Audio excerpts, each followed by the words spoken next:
Assalamualaikum warahmatullahi wabarakatuh.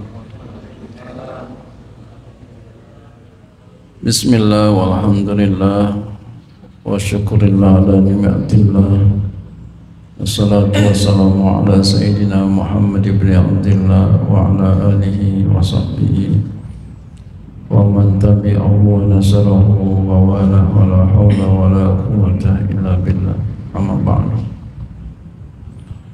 Hadratul mukarramin wal muhtaramin, para asatiz, para hujaj, para bapak, para ibu, jamaah pengajian Masjid Al-Amin Cakra, Jakarta Barat. Pertama-tama dan yang paling utama, tiada kata dan bahasa yang pantas untuk kita uraikan di awal malam ini kecuali untayan tasyakur yang teramat mendalam kehadirat ilahi Rabbi alhamdulillah. Hingga kini beliau masih tetap berkenan kepada kita, memberikan aneka macam nikmat, cucuran rahmat. Salawat juga salam semoga selalu diberikan kepada junjungan kita, pimpinan kita, Sayyiduna Muhammad sallallahu alaihi wasallam. Hadirin yang dimuliakan Allah Subhanahu wa ta'ala, biasanya malam ini kita membuka kitab, tapi dikarenakan kita ingin tawakuf sementara, sebagaimana sudah tadi disebutkan oleh Ketua DKM kita Al-Ustaz Haji Ahmad Zarkasi, bahwasannya seharusnya minggu malam Rabu besok penutupannya, ya, beliau request sama saya. Boleh enggak sekarang? Boleh. Karena ya di sini bertugas semuanya, ya, repotnya nggak apa-apa, ya, lebih cepat lebih baik. Ya, mudah-mudahan besok, ya, acara pemilihan presiden minggu besok Allah jalankan dengan baik, dengan lancar, ya, dan tidak ada kecurangan. Kalau ada kecurangan, mudah-mudahan Allah lurusin lewat hamba-hambanya yang jujur. Amin ya rabbal alamin. Dan mudah-mudahan Allah pilih pemimpin yang baik, pemimpin yang jujur, pemimpin yang bisa mengayomi semua masyarakat Indonesia. Amin ya rabbal alamin. Ada firman Allah Subhanahu wa ta'ala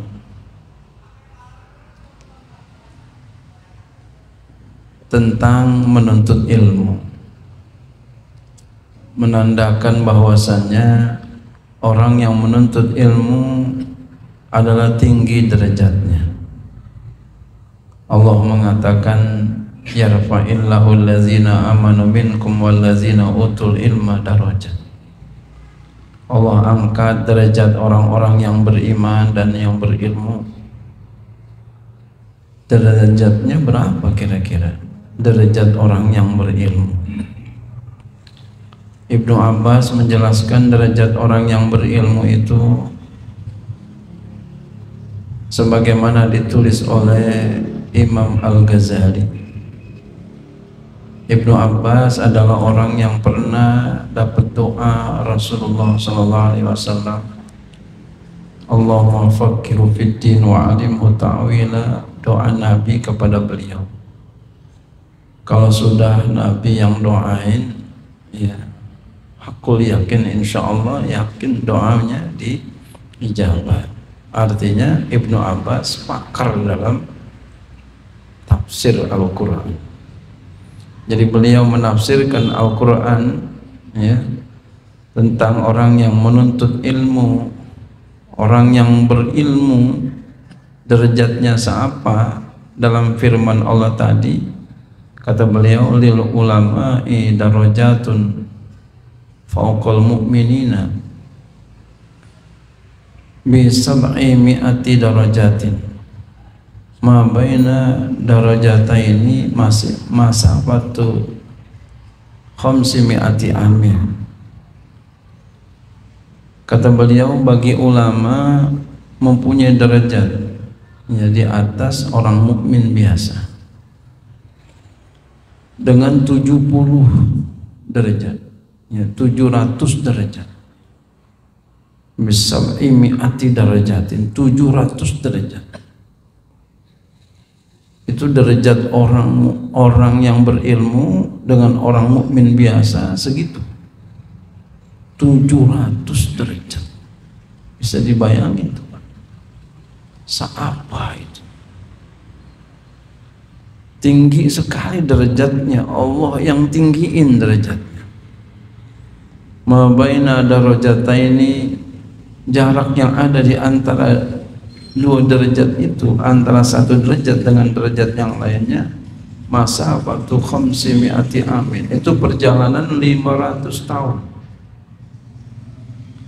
Jadi ya, antara derajat yang satu dengan derajat yang lain kan ada 700 derajat. Itu derajat satu dengan derajat yang lain 700 derajat. Masya Allah, tinggi sekali derajat orang alim. Jadi pantas kalau orang alim itu dihormatin. Tadi kita habis ngaji kitab ya, Kasifatus Sajjah.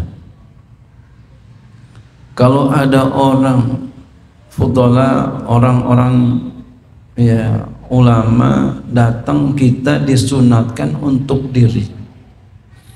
Kenapa disunahkan untuk diri? Karena menghormati, takriman, takziman, wahtiraman.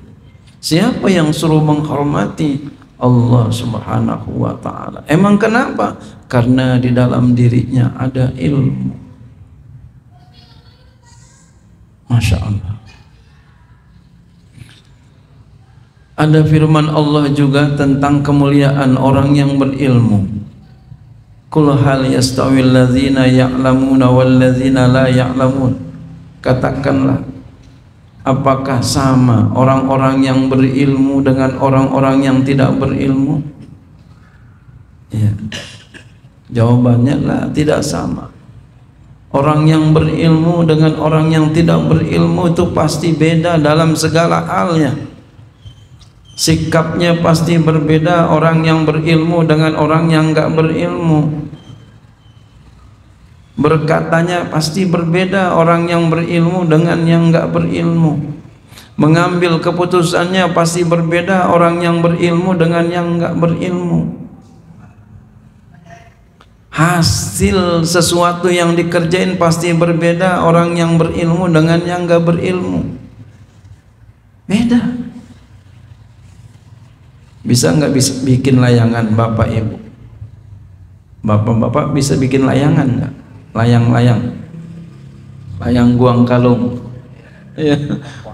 Layang keuangan, atau layangan biasa, bisa nggak bikin kira-kira?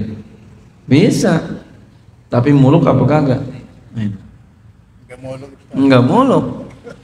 Bisa bikin tapi nggak muluk, singit.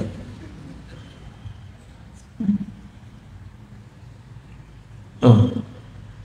Kenapa? Karena ilmunya nggak ada. Coba yang bisa ilmunya, mudah saja.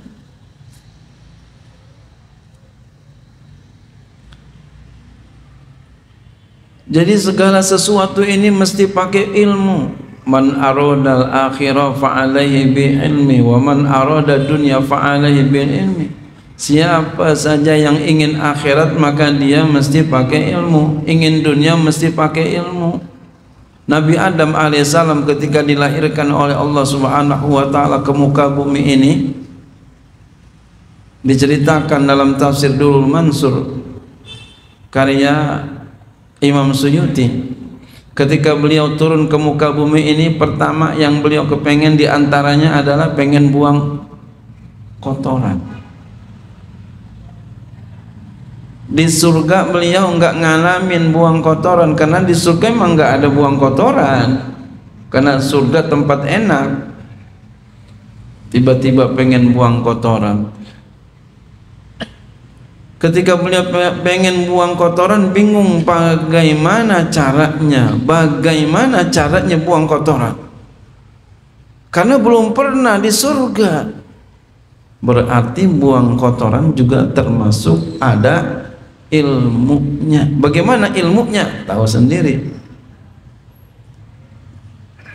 Nabi Adam waktu itu belum tahu, berdoa sama Allah, minta dikasih tahu bagaimana caranya untuk buang kotoran. Lalu diijabahkan doanya, Allah kirimkan malaikat Jibril, dikirimin. Turun malaikat Jibril. Lalu diajarin caranya nongkrong. Jadi segitu doang ilmunya itu. Caranya nongkrong. Masya Allah.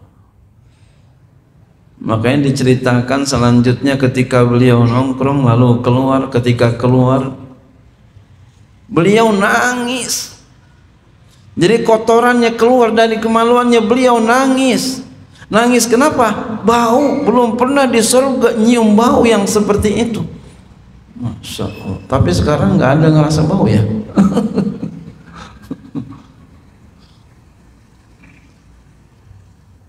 Ya, sekarang kita buang air besar lama-lama ya. Apa enggak bau? Bau, Pak. Tapi diberi rasa oleh Allah, diangkat rasanya oleh Allah, enggak kebauan. Orang lain baru kebauan. Itu adalah nikmat yang Allah berikan kepada kita yang kita enggak sadar. Nikmat. Coba kalau umpama kita, Pak, buang air besar udah kebauan, bisa enggak buang-buang air besar itu?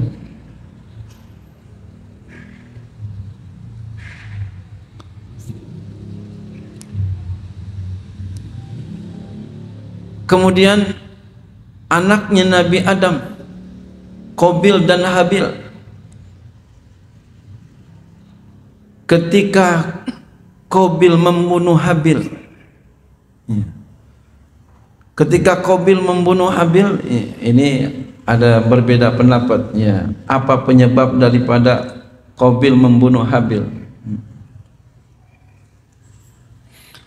Ada yang mengatakan bahwasannya dia iri, ya, Qabil iri sama Habil, ya, karena Qabil ya perempuannya, istrinya jelek, karena yang dilahirkan di dunia. Kalau Habil istrinya cakep, dilahirkan di akhirat, jadi berantem. Qabil membunuh Habil, jadi pembunuhan gara-gara perempuan itu dari dulu.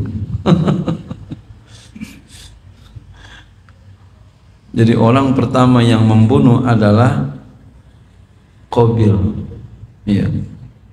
Bukan hanya ya, Hasan Basri doang ya, Qabil juga. Kan lagi rame itu ya.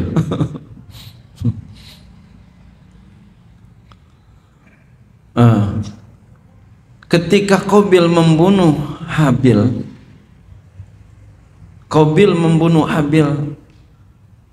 Qabil bingung. Ketika habis dibunuh diapain ini? Digotong ke sini, gotong ke sono. Caranya bagaimana? Bingung Qabil. Lalu tiba-tiba ada burung gagak, bawa burung gagak yang sudah mati, ceker-ceker tanah. Lalu dia kuburin burung gagaknya situ. Oleh burung gagaknya. Jadi burung gagak yang hidup kuburin burung gagak yang mati. Ngelihat keadaan itu, Qabil baru paham, oh begitu caranya kalau ada orang yang mati dikuburin kayak begitu. Itu ilmu namanya. Segitu doang ilmu. Pantaslah Allah mengatakan, ya, hal yastawil lazina ya'lamuna wal lazina la ya'lamun. Apakah sama? Maksudnya enggak sama orang yang menuntut, orang yang ya yang mengetahui dan orang yang tidak tahu, enggak sama. Kemudian kemuliaan orang yang berilmu, Nabi kita Muhammad sallallahu alaihi wasallam mengatakan tentang orang yang menuntut ilmu. Kata beliau, fadlul alimi alal abidi, fadlul alimi, keutamaan orang alim, ya, atas orang yang enggak alim, ya, orang yang bodoh. Fadlul alimi alal abidi, atas orang yang ibadah enggak alim, iya, bahasa kasarnya orang bodoh, ya. Fadlul alimi alal abidi, keutamaan orang alim, ya, atas orang ahli ibadah. Maksudnya ahli ibadah itu bukan berarti dia nggak bisa, ya, bukan berarti dia itu bodoh semuanya, bukan. Dia itu bisanya cuma ilmu yang itu aja. Jadi alim, dia alim dalam ahli ibadah. Di sini dia nggak mungkin dikatakan ahli ibadah kalau nggak bisa. Pasti dia dikatakan ahli ibadah karena dia bisa apa yang dia ibadatin. Jadi ilmunya, alimnya hanya segitu doang tuh. Ya, jadi bukan orang bodoh semua, bukan, ya. Alimnya cuma yang dia kerjain aja tuh, alimnya tuh. Sembahyang dia ngerti tentang ilmu sembahyang, itu aja udah. Ya, bukan bodoh semua, enggak. Dia ngerti apa yang dia ibadatin, apa yang dia ibadatin.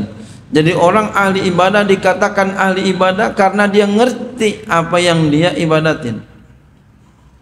Kalau dia, ya, dia enggak ngerti, dia bukan dikatakan ahli ibadah. Jadi perbedaan orang alim dengan ahli ibadah, orang alim bukan berarti enggak ibadah. Orang alim tetap dia ibadah, tapi aktivitasnya lebih banyak kepada ilmu. Orang ahli ibadah bukan berarti dia itu enggak alim, dia alim juga. Iya. Dia alim juga, cuma aktivitasnya lebih banyak ibadah daripada ilmu. Ya. Nah, Nabi mengatakan fadlul alimi alal abidi kafadli ala adnakum, keutamaan orang alim atas ahli ibadah itu seperti keutamaanku atas orang yang paling rendah di antaraku. Maksudnya sahabat. Jadi apa? Betapa tingginya orang yang ahli, orang yang punya ilmu, punya keutamaan yang tinggi.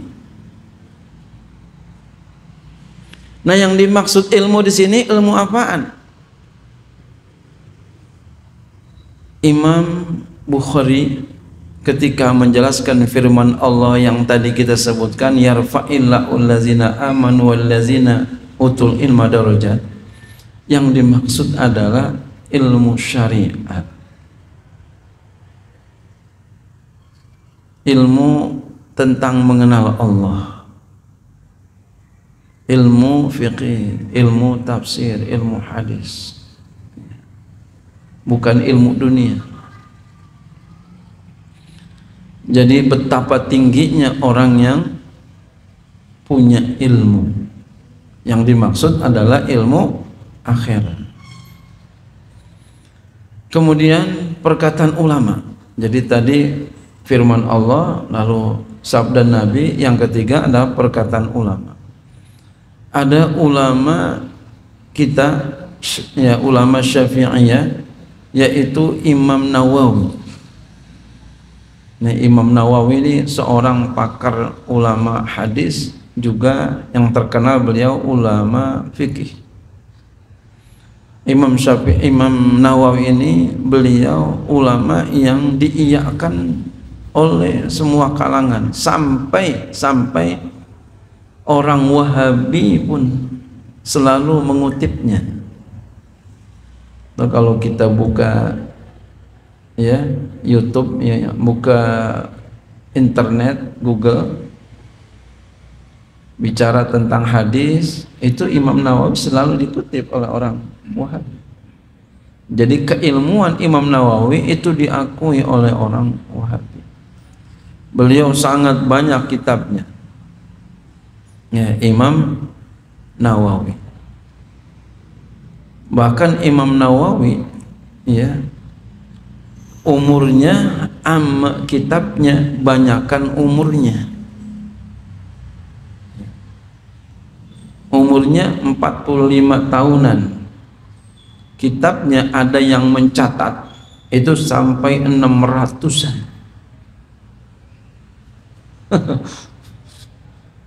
Sampai 600-an. Masya Allah. Itu bagaimana nulisnya? Orang kalau udah senang sesuatu, Pak, itu udah kayak orang gila. Gila nulis. Gila nulis. Kalau gila nulis gimana? Kayak orang gila perempuan ya. Orang kalau gila perempuan kapan aja. Kapan aja. Gila main HP. Oh, pernah lihat kan ngelihat orang gila main HP? Zaman sekarang nih. Kapan aja udah HP. Hasilnya banyak gitu. Hasil HP-nya gitu. Sama orang nulis kitab pun begitu, Pak. Orang kalau udah gila gitu. Saya pernah merasakan itu lagi nulis Al-Irfan kemarin. Itu saya merasakan seperti orang gila. Oh, begini kali ya orang gila nulis. Nah, tiba-tiba saya ingat kepada Imam Nawawi. Tiba-tiba ketika itu ada keinginan, ntar kalau gue punya anak gue pengen namain Nawawi. Alhamdulillah dapat anak tuh yang kelima kemarin. Itu belum punya, belum ada tuh Ustaz. Belum mengandung istri saya belum. Kalau nanti ada ya anak saya mau namain ya Nawawi. Kenapa? Saking takjubnya saya kepada Imam Nawawi. Umurnya ya enggak panjang, kitabnya banyak sekali. Jadi banyakkan kitabnya jumlahnya daripada jumlah umurnya Imam Nawawi. Masya Allah. Dan beliau, Pak, enggak nikah, enggak kawin beliau. Beliau ulama Syafi'i yang enggak kawin. Subhanallah. Tapi jangan diturutin ya, itu jangan. Bukan makomnya. Kita bukan makomnya. Beliau punya kitab, di antaranya kitab beliau ini kita baca malam Jumat ya di pondok pesantren kita ya, yaitu Minhajut Talibin. Ya, kita baca itu malam Jumat Ihya Ulumuddin, tafsir jalan lain, lalu Minhajut Talibin begini. Apa kata beliau? Kata beliau dalam kitabnya tentang ilmu ini, Pak.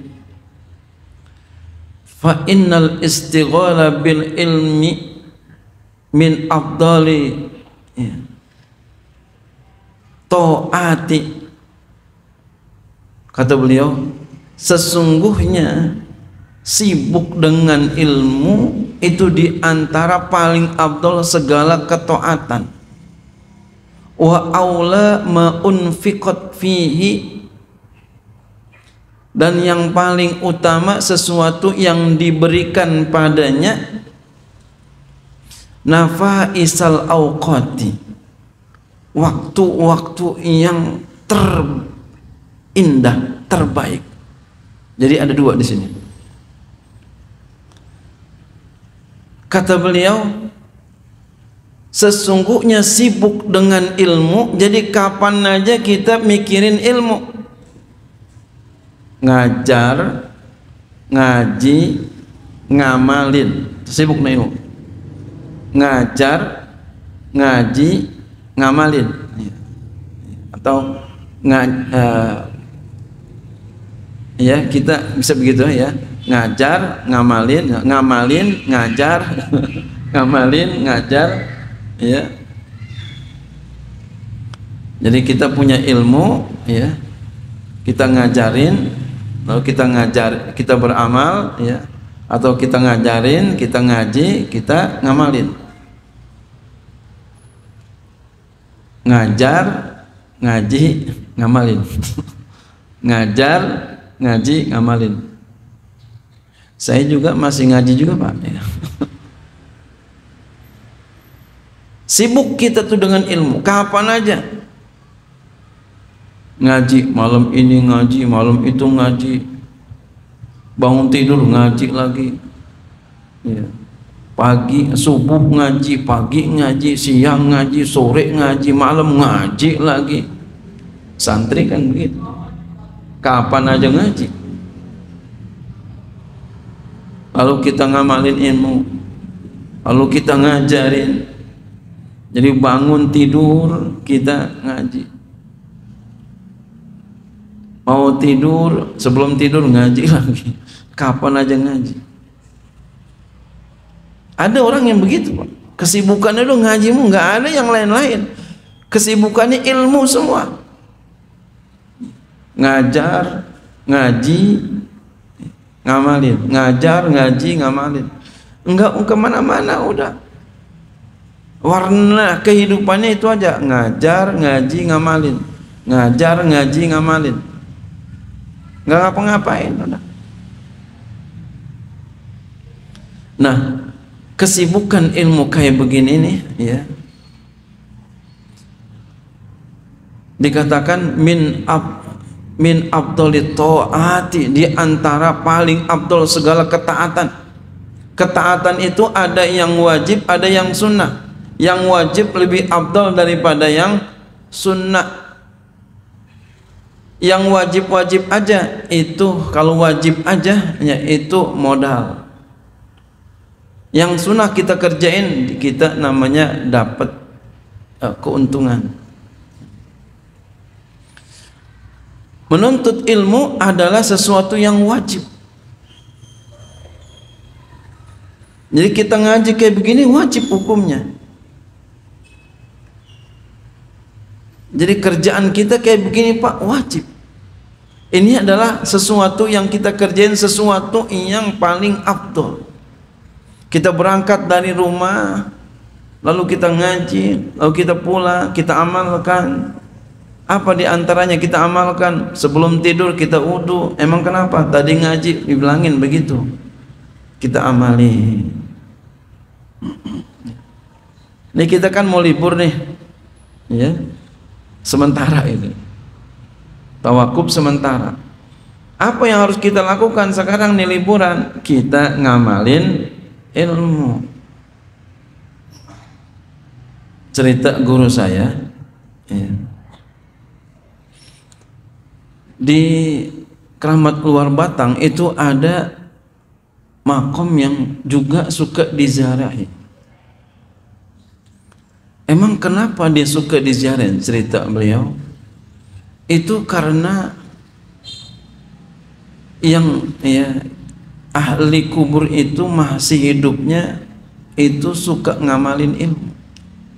Padahal ngajinya mah biasa-biasa aja. Ngajinya perukunan Melayu, Babul Minan, Adabul Insan.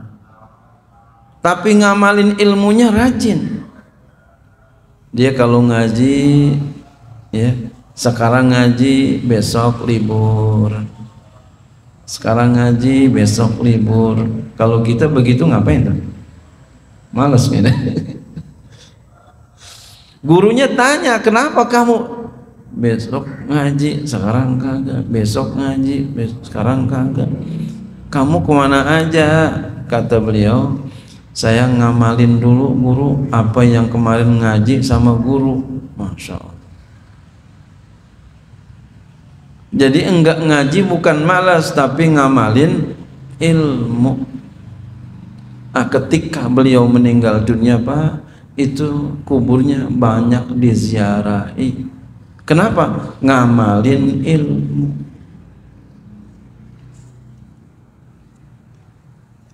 Karena kalau kita ngamalin ilmu juga Pak, diantaranya insya Allah ilmu yang sudah kita dapat enggak lupa. Ayo, kalau kita gunting kuku, dari mana ke mana tuh Pak?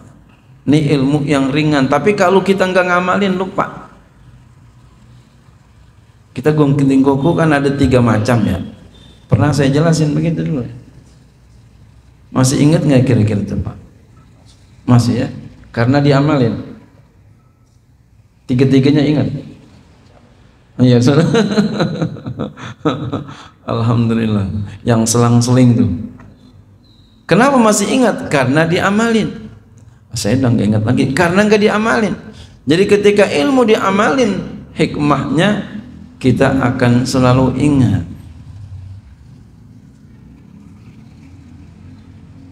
Mau tidur, uduk dulu. Kenapa? Ngamalin ilmu.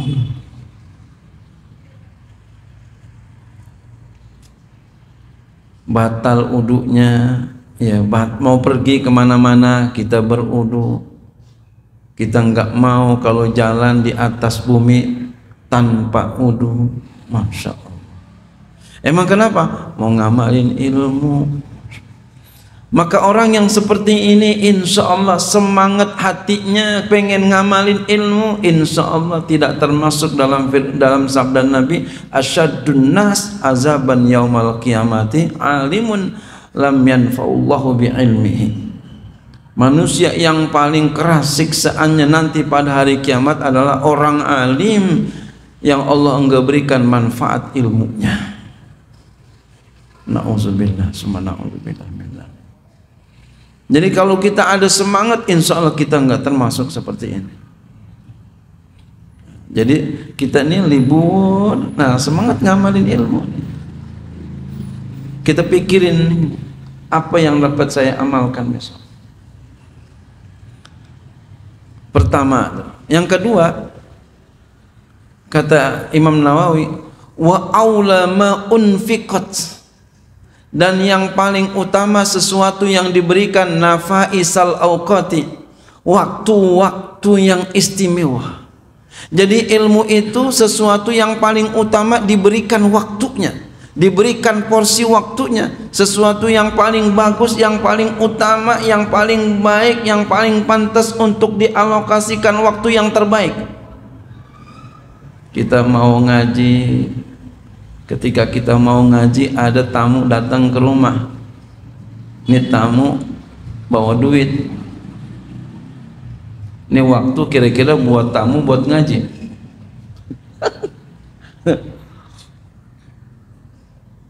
Pak, Ibu, kira-kira ini waktu ini buat siapa kira-kira? Tapi nggak bisa dua-duanya, harus satu. Hah? Tamu katanya. Nafsu kita begitu Ustaz ya. Ya. Maka yang lebih utama adalah kita hadir kepada majelis ilmu. Ini Ustaz bilangin kebiasaan orang begitu. Kalau Ustaz Samsuri mah enggak begitu beliau mah ya. Tamunya ntar dulu dah. Kenapa? Orang yang kalau udah punya ilmu itu punya keyakinan. Kalau emang rezekinya datang, datang. Kalau emang rezekinya nggak datang, ya nggak datang. Kalau emang bagiannya dapat duit, dapat Pak. Ada pembagian, kita udah biasa, emang udah ada bagian rezekinya. Umpama kita biasa nih ya, ngaji, lalu ada orang kaya bagiin duit, kemudian kita nggak datang, kita rajin datang ngajinya. Kira-kira ya Ustaz Zarkasi ingetin gitu yang biasa datang? Ingetin nggak Ustaz? Pasti ingetin lah ya. Si Anu nggak datang nih, biasanya datang lagi pembagian uang, pastilah kita ingetin ya. Nah, begitu pula rezeki, emang Allah udah tetepin kita bakalan dapat tuh rezeki, insya Allah bakal dapat. Jadi apa? Waktu ngaji mempunyai prioritas. Utamakan ilmu. Ilmu mempunyai prioritas. Utamakanlah ilmu. Ilmu dulu yang diutamain. Mana duluan nih? Ilmu duluan. Mana duluan nih? Ilmu duluan. Tinggalin yang lain. Subhanallah. Saya punya sahabat, dia waktu ngaji itu babanya nganterin terus, babanya nganterin setiap hari. Itu saya punya sahabat ngajinya tiap hari, sahabat saya setiap hari. Jadi dia abang kelas saya, abang kelas saya sekarang, iya, deket sama saya, anaknya ngaji sama saya sekarang. Jadi kalau ngaji itu dianterin. Jadi kalau ngaji dianterin sama bapaknya. Ngajinya habis zuhur, dianterin. Babanya, anaknya baca, babanya dengerin. Baca kitab terjemah, baca terjemah kayak di pesantren gitu di Rawabuaya. Itu babanya, kalau babanya itu suka ini apa namanya, ngurus jual tanah, apa namanya gitu tuh, ngobiek gitu ya. Iya. Tapi kalau udah jam 12 pulang. Oh, ini namanya apa? Memprioritaskan waktu ilmu. Jadi kalau udah mau jam 12 pulang, Pak. Anaknya mau ngaji dianterin dari mana-mana tuh. Ya, lagi ngurusin obyekan. Iya, udah jam 12 pulang. Udah jam 12 pulang, nganterin anaknya. Rumahnya di sini ke Rawabuaya. Setiap hari ngajinya, Pak. Kecuali hari Minggu. Hari Minggu enggak. Dianterin setiap hari. Oh, ini 1000 atu lah mungkin. Makanya alhamdulillah anaknya jadi itu bisa baca kitab. Kenapa? Itu dia utamakan. Jadi begitu pula kita, kalau kita memprioritaskan ilmu, insya Allah nanti Pak, Allah akan berikan hasil ilmu kepada kita. Mudah-mudahan kita termasuk orang yang memprioritaskan ilmu. Amin. Ya. Mungkin ini saja yang dapat saya sampaikan ya. Yang mudah-mudahan ya dorongan sedikit ini bisa bermanfaat buat kita ya. Nanti kita mudah-mudahan bisa kita amalkan ilmu kita. Bulan Ramadan jangan lupa hatam Al-Quran walaupun 1 kali hatam. Jangan sampai kagak hatam. Dan terutama 10 terakhir. 10 terakhir itu jangan sampai kita banyakkan tidur ya daripada ibadah. Usahakan banyakkan ibadah daripada tidur ya. Usahakan banyakkan ibadah daripada tidur. Setelah orang ibadah ada yang macam-macam, ada yang gak tidur semalaman. Wah ini kelas luar biasa ya.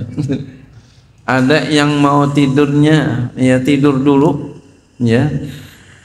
Bapak mau bagi setengah silakan ya.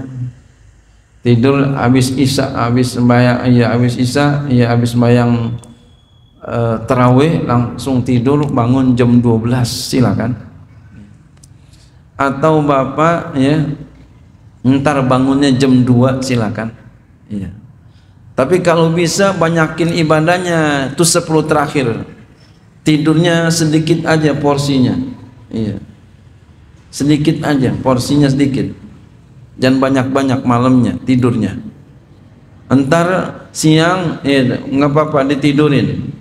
Siang ditidurin biar bisa entar malam. Iya. Biar bisa entar malam ibadah.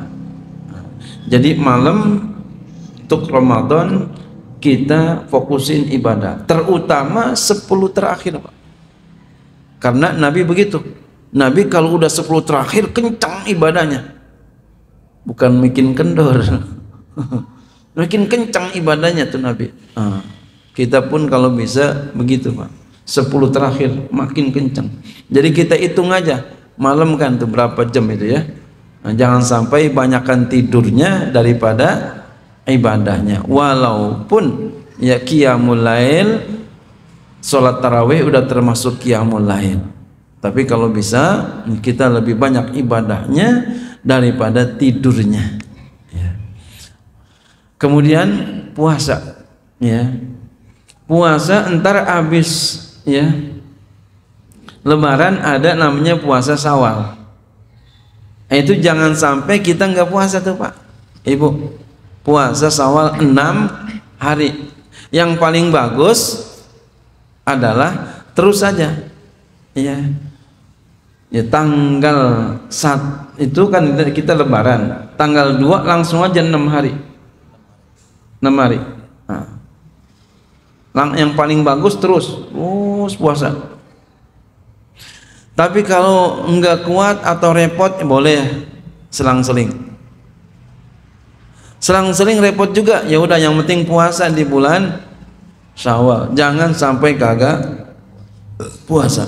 Ya. Jadi libur kita ini kita isi dengan ibadah. Juga puasa sekarang masih bisa nih, puasa bulan ya Rajab. Ya, ini bulan Rajab, masih ada bulan Rajab. Besok bulan Sya'ban. Itu biasakan puasa. Ya. Kita niatin apa? Ngamalin ilmu. Nah, sekarang kita libur dulu ngajinya. Nah, sekarang kita amalin ilmu kita yang kita udah dapat. Itu Pak, biar ada di benak pikiran kita ngamalin ilmu. Ya, jadi taruh di sini Pak, di benak kita ngamalin ilmu, ngamalin ilmu, Masya Allah, ngamalin ilmu, begitu. Jadi ada di benak pikiran kita ngamalin ilmu, ngamalin ilmu, gitu, ngamalin ilmu. Kan mungkin kita kemarin nggak ada pikiran ngaji aja udah, begitu kan ya? Nggak ada pikiran ngamalin ilmu, nggak ada gitu. Nah, sekarang kita adain pikiran ngamalin ilmu, ya, ngamalin ilmu. Yang kemarin kita masih malas sholat sunat. Kemarin kita belum pernah melakukan sholat sunat isyraq. Nah, besok nih kita libur nih udah mulai ngamalin sholat sunat isyraq. Kemarin kita belum melakukan sholat duha, besok kita ngamalin sholat duha. Nah, kemarin kita belum ngamalin sholat rawatib qobliyah ba'diyah 4 rakaat sebelum zuhur, ya, 4 rakaat setelah zuhur, 4 rakaat sebelum asar, 2 rakaat sebelum maghrib, 2 rakaat setelah maghrib, 2 rakaat sebelum isya, 2 rakaat setelah isya, 2 rakaat sebelum subuh. Kemarin kita belum, udah sih cuma masih 2, masih dikit-dikit. Besok kita kerjain tuh semuanya. Ngamalin ilmu, ini ada di pikiran kita Pak, ngamalin ilmu. Taruh pikiran itu di sini, ngamalin ilmu, ya. Kemarin kita kalau dari kamar mandi kita enggak wudu. Nah, besok entar nih habis kamar mandi, habis mandi wudu. Biasakan wudu. Kemarin kita kalau keluar sekolah, keluar kuliah, keluar kerja enggak wudu. Besok kita keluar kerja wudu. Ngamalin ilmu. Kemarin kita tidur enggak pakai wudu, sekarang kita pakai wudu, ngamalin ilmu. Pakai di sini, ingat, ngamalin ilmu. Sama istri kemarin kita ngomongnya keras banget sama istri, sekarang lembut, ngamalin ilmu. Mudah-mudahan bermanfaat ya, dan saya mohon dibukakan pintu maaf yang seluas-luasnya. Bila mana ada perkataan, sikap dan sebagainya, ada yang salah, kurang berkenan, mohon dibukakan pintu maaf yang seluas-luasnya. Mudah-mudahan kita termasuk oleh Allah Subhanahu wa taala diberikan ilmu yang manfaat. Insyaallah habis lebaran nanti mudah-mudahan Allah kasih kita sehat, panjang umur, kita bisa ngaji lagi. Ya, amin ya rabbal alamin. Assalamualaikum warahmatullahi wabarakatuh.